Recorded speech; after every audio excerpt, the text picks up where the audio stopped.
at pag-ibig. Ang mabuting salita ng Panginoon ay ang kasundukan. Papuri sa iyo, Panginoon. Dahil sa anim na buwan na ng pagdadalang tao ng Elizabeth, ang anghel Gabriel ay sinugo ng Diyos sa Nazareth, Galilea, sa isang dalaga na ang pangalan ay Maria. Siya ay nakatakdang sa palo kay Jose, isang lalaki buwan sa lipi ni Haring David. Paglapit ng anghel sa kinaroro ng dalaga, binati niya ito. Matuwa ka, ikaw ay kalugod-lugod sa Diyos. Wika niya, tumasa iyo ang Panginoon. Nagulumihanan si Maria sa gayong pangilipat at inisip niyang mabuti kung ano ang kahulugan niyo. Kaya sinabi sa kanya ng anghel, huwag kang matakot, Maria, sapagkat sinalubisan ka ng Diyos. Makinig ka, ikaw ay magbibigay at manananak ng isang lalaki at siya'y tatawagin ng Jesus. Magiging nasila siya at tatawagin anak ng kataas-taasan. Ibibigay sa kanya ng Panginoong Diyos ang trono ng kanyang amang si David. Maghahari siya sa ang kanyang po magpakailanman at ang kanyang paghahari ay walang hanggan. Paano mangyayari ito? Dahil aking dalaga, tanong ni Maria. Sumagot ang anghel, bababa sa iyo ang Espiritu Santo at bibigyan ka ng kapangyarihan ng kataas-taasan. Kaya't banal ang ipanganganak mo at tawagin anak ng Diyos. Natatandaan mo ang iyong kamag-anak na si Elizabeth. Alam na lahat na siya'y bao. Ngunit nagbihis siya sa kabila ng kanyang katandaan. At naikaalong na buwan na ng kanyang pagdadalang tao. Sapagkat walang hindi mapangyayari ng Diyos. Sumagot si Maria, ako'y alipin ng Panginoon, mangyari sa akin ang iyong sinabi. At nilisan siya ng anghel. Mga minamahal, ang mabuting balita ng Panginoon. Pinupuri ka namin, Panginoon Jesucristo.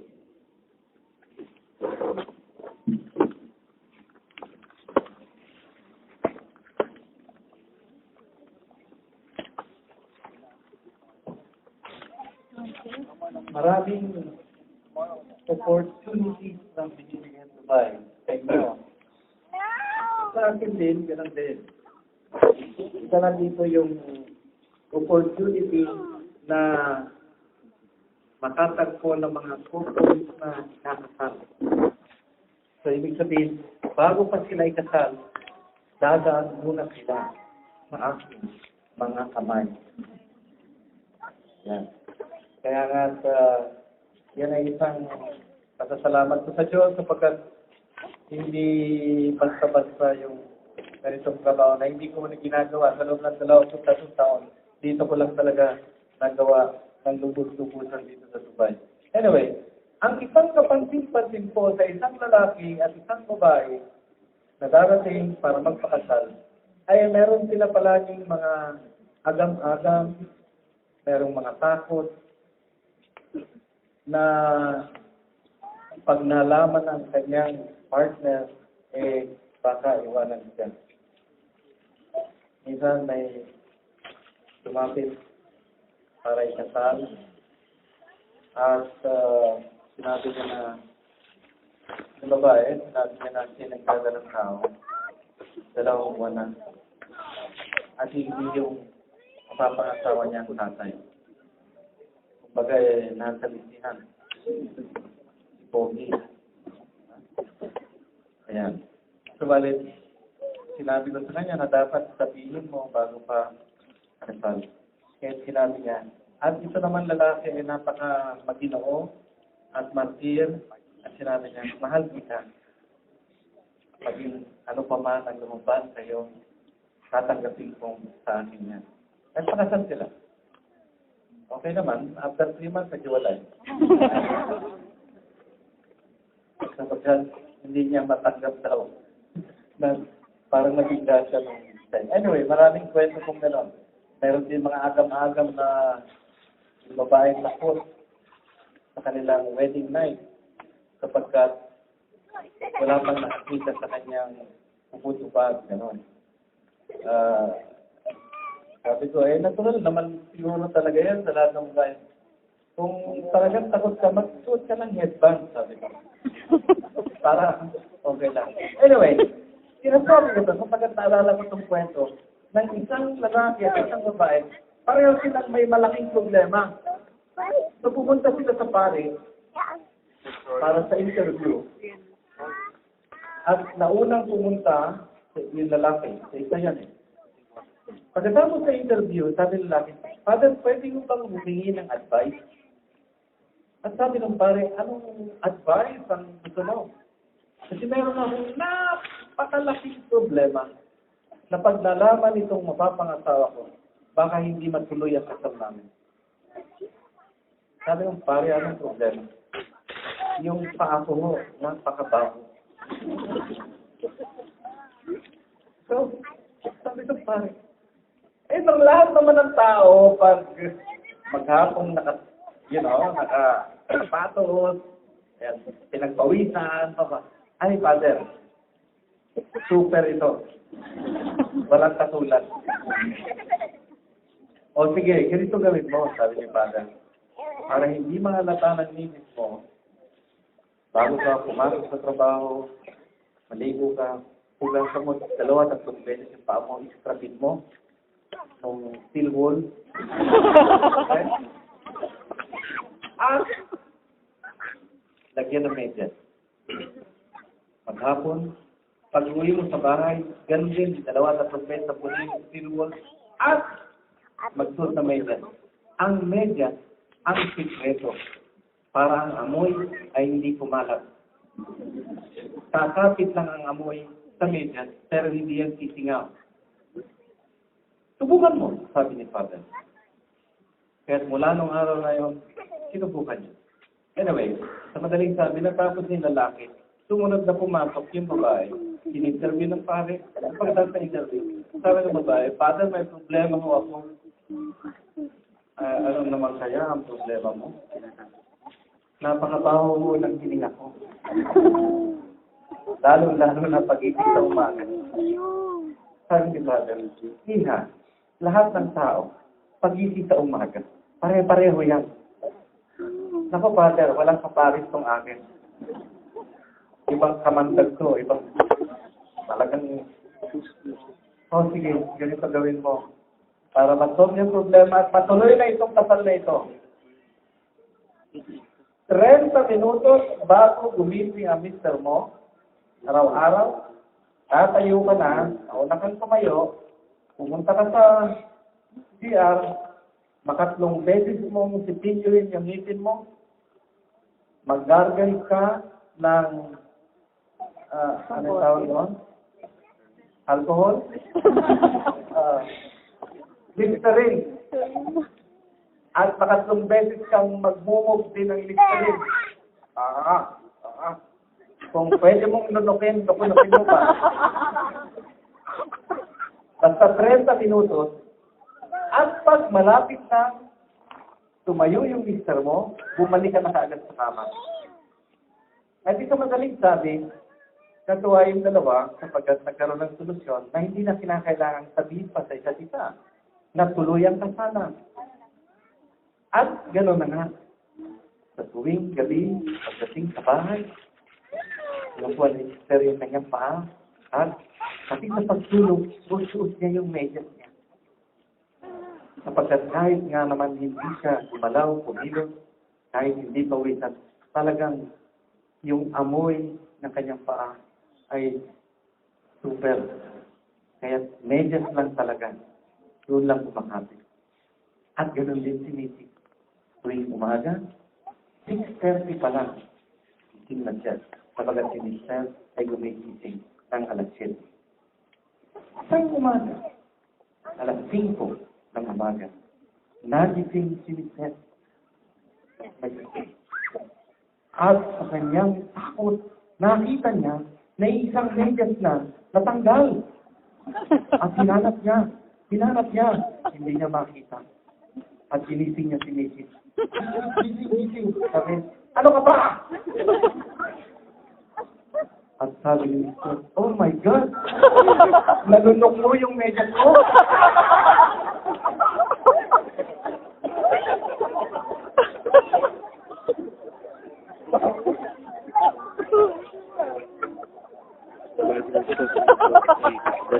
Bakit pag may amoy, pinapalakpakan ninyo?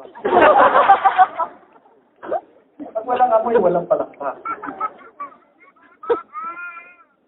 So, ang bawat kinakasal, meron eksenang nangyayari. At palagay ko, kayong lahat ay may ganitong kwento sa buhay. Kung walang nangyari sa inyo bago kayo kasal at walang mapalag ka siguro, pero bibihira po yun. Ang matindi ito nangyari kay Maria. Ikakasal na lang siya na Jose. E bigla na lang, nagpakita yung Anghel Gabriel. Imagine, nagpakita yung Anghel Gabriel. Imagine niyo mamayang gabi, pag uwi niyo sa bahay, pagbuka mo ng kwarto, bigla na lang may nagpakita sa'yo. Anong gagawin mo? Ay itong description dito, na nagsalita na si Anghel Gabriel, ang sabi ng Ebanghelyo, si Maria ay nagulumihanan sapagkat sinabi sa kanya na manganganak siya ng isang lalaki. E paano kaya mamayang gabi pag uwi ninyo, merong anghel na lumabas at sinabi sa'yo, magalak ka, Runa. Ikaw ay magbibigay at manganganak ng isang, just imagine yung takot na papasok. Kapag yung mister mo ay nasa Pilipinas. Mas nakakatakot pa kung Lola o siyenta ka na. Diba? Nakakatakot. But it's an incident that happened bago pa sila ikasal na si Maria ay natagpuan nagdadalang tao. And it takes a leap of faith para sumagot si Maria, maganap sa akin ang kagustuhan mo. Maganap sa akin.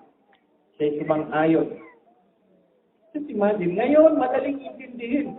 Ngayon madaling maunawaan ang misteryo nitong kwentong ito. Pero ilagay mo ang iyong sarili noong panahong iyon na hindi pa ito naririnig saan man, hindi pa naririnig kailanman, na isang babae ay nabuntis dahil sa Espiritu Santo. Nakaiba siguro yung karanasan yun. Tapos, agam-agam. At hindi ko alam kung ganun din ang magiging reaction natin katulad ng mahal na bebe. There was a leap of faith na, Panginoon, maganap sa akin kagustuhan mo. Kasyak. Kasi kumisan, yung shock, ang pagdumating sa buhay natin, nakatulala ka na lang. Kunyari, tumama ka ng 1 milyong dirham. Manalo ka ng 50 kilos ng gold.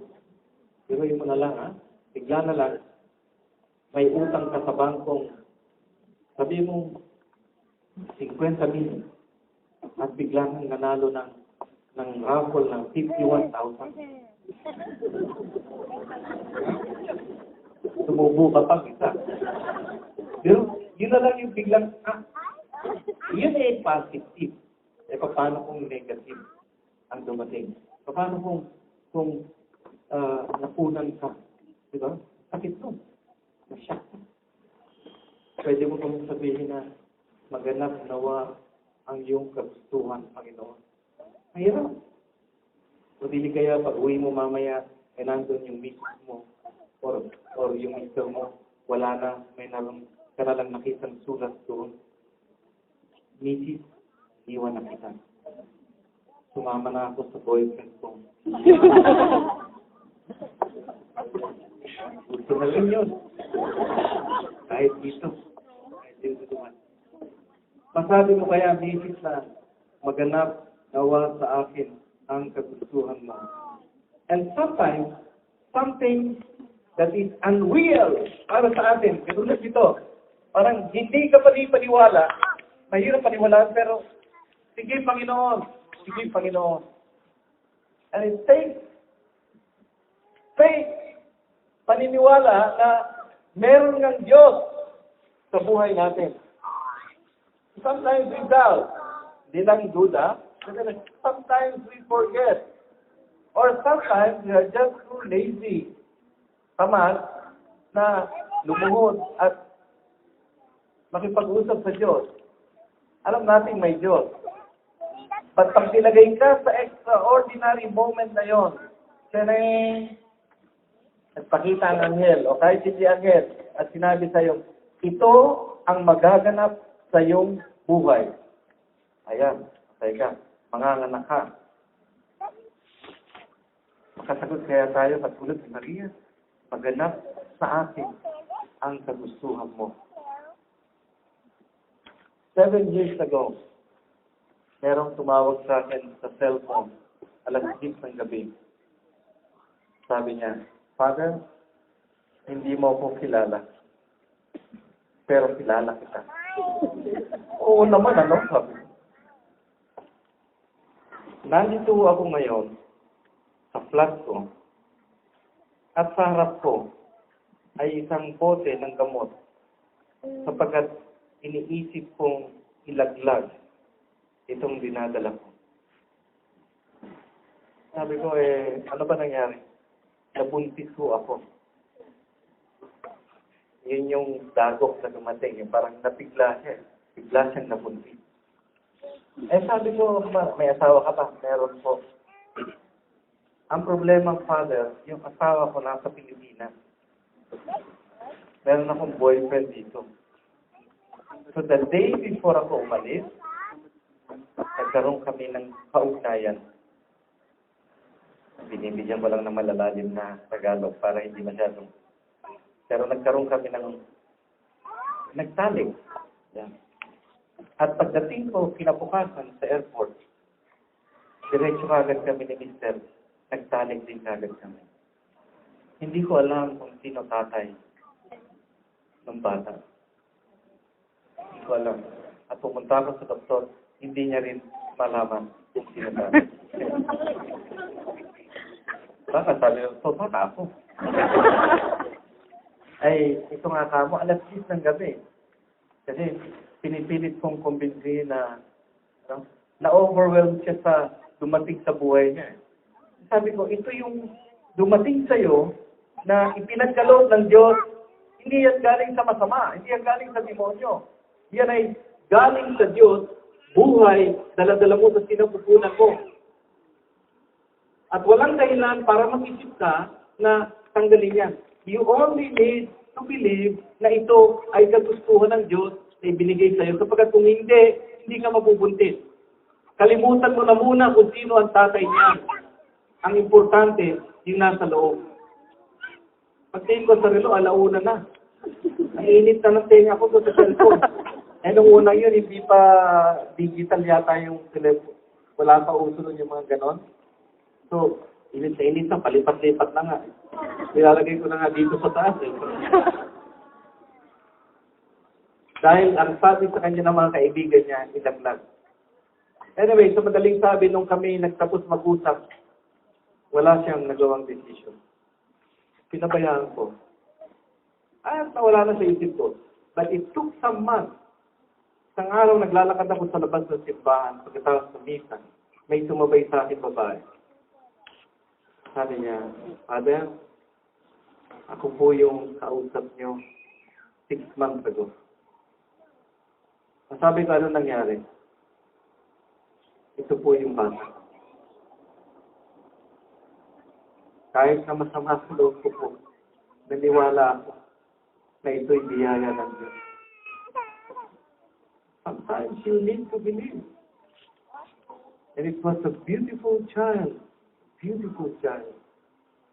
Minsan may mga ginagawa ng Diyos sa buhay natin, nakala natin ay hindi maganda, pero yung pala yung maganda. Sabi nga nung professor namin, God writes straight in crooked lines.